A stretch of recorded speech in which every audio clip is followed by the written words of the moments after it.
obscure. I'm kind of into it. To be honest, I'm not really a petty person. But when I was younger, this is so sad. When I was younger, this girl was messing with my boyfriend, and I act like I didn't know and I didn't care. And then I went and I messed with her boyfriend behind her back, and I felt so disgusting and like a piece of shit because I really got out of character to do that. It's not naturally who I am. I should have just been like, both of you guys, I hate both of you, just leave me alone. But I did it and I never did it again. So I definitely learned my lesson. That is not the... Amber Rose is sitting there calm and she says it plain, I'm not a petty person. And then she tells a story that makes the whole room go quiet. When she was younger, a girl was messing with her boyfriend. And Amber didn't scream, didn't fight, she acted like she didn't even know. But quietly, she was already planning something. And how did she get revenge? She did the exact same thing back with that girl's boyfriend. An eye for an eye. But here's the part nobody expected. Amber isn't bragging. She says it made her feel disgusting, like a person she didn't recognize. This isn't a victory story, man. It's a regret. And until you watch this whole interview, you won't understand what that moment started for her. Let's get into it. A revenge she still regrets.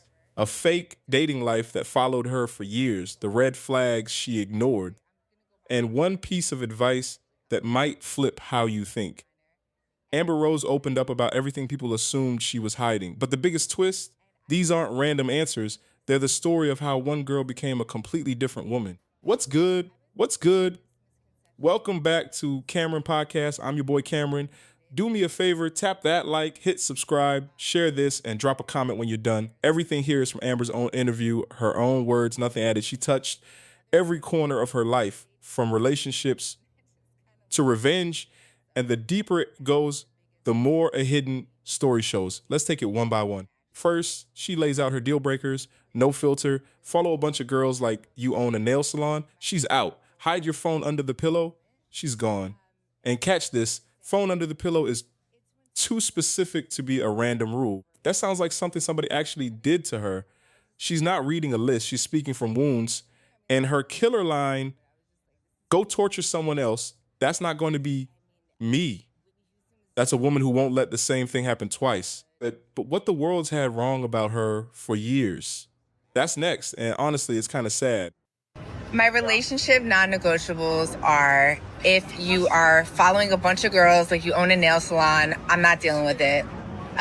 If you are hiding your phone, it's under the pillow or just some weird shit, non-negotiables, not dealing with it. Go somewhere else. Torture someone else, that's not gonna be me. Now, she talks about the thing that's chased her for years, people assuming she's dated way more men than she has. She says it straight. They think I've dated guys I never dated. At some point, she just stopped fighting it. Another day in my fake dating life, she calls it. She laughs when she says it, but sit with that. Imagine your whole identity built on a lie you can't correct. That laugh has exhaustion behind it.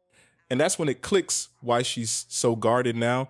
But when it comes to red flags, Amber stands all the way up. Bare face with just this lip liner and lipstick. So I would say the biggest misconception about me is that people think I've dated a lot of guys that I've never dated. I've seen it on the internet throughout the years, and I don't know. I think I just got to the point where I was just like, oh, it's another day in my fake dating life on the internet. And it just kind of... Here she drops a red flag everybody needs, love bombing. First she jokes, I'm gorgeous, I'm funny, of course you love me in 2 weeks. Then she gets real. If somebody's saying, I've never met anyone like you after a week, slow down. Get your ego out of it. Nobody loves anybody in a week. And why does she say it with such certainty? Because she's been caught in it herself. This didn't come from a book. It came from getting burned. And her next piece of advice, that one's completely unexpected. Time, don't fall into it. I would never again. I could see a red flag from a mile away, but it took me a long time. So get your ego out of it. Maybe you are an amazing person, but I don't think anyone loves anyone in a week or two. Amber, now 42, gives her 20-year-old self one message, and it's not what you'd expect. She says, be selfish. It's okay to be selfish. Stop being so nice to everyone. Now connect that to the revenge story. The girl who once sank to her enemy's level is now saying, worry about yourself. This is somebody who learned what it costs to pour energy into other people's drama. Her logic is solid. You can't help anybody until you help yourself first. And the final proof of how far she's come, her boss energy. The main thing I would tell my 20-year-old self, mind you, I'm 42 years old. And please listen to me, people. Be selfish. It is okay to be selfish. Be selfish and don't be so fucking nice to everyone. Like, honestly, have compassion and all that shit, but be selfish. Worry about. Now, the real boss comes out. When people tell you what to do, you say, no, this is what I want. Love you to death, but you work for me. It's my career, my life. Now, step back and look at the whole interview. Non-negotiables, fake rumors, love bombing, be selfish, boss energy. These aren't random answers. This is one woman's whole journey. A girl who took revenge, got lied on, got burned, became a woman who holds all the control. And the starting point of it all, that revenge story we opened with, the girl who cried feeling disgusting became the woman who says, you work for me. But have those clear boundaries.